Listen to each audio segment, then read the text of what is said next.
ఒక సిస్టర్ ఏం చెప్పారంటే, పాలు మరిగిన తర్వాత టీ పౌడరు, అదేవిధంగా షుగర్ వేయండి అక్క అన్నారు. నేను అలాగే వేశానండి. అదేంటో కానీ అలా వేయగానే ఇలా పొంగిపోయిందండి.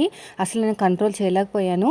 నాకు తెలిసి చిన్న గిన్నె అవ్వడం వల్ల అలా అయిందేమో, పెద్ద గిన్నె అయితే ఇలా అవ్వకపోవచ్చేమో. వాళ్ళు చెప్పింది కరెక్టే. మరిగిన తర్వాత టీ పౌడరు, షుగర్ వేస్తే టేస్ట్ బాగుంటుంది.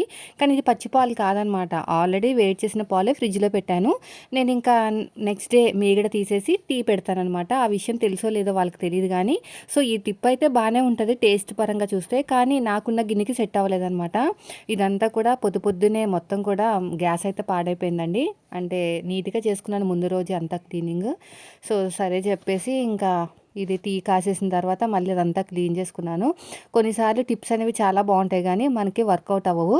చూడండి ఇది మొత్తం కూడా అయిపోయింది. పొద్దున్నే మొత్తం పనంతా అయింది. ఇదిగో ఇదంతా క్లీన్ చేసుకున్న తర్వాత ఇంకా మా వారికి టీ ఇచ్చేసాననమాట. సో నెక్స్ట్ టైమ్ అయితే ఇంకా ఈ టిప్ అయితే నాకు సెట్ కాలేదనిపించింది ఆ గిన్నెకి.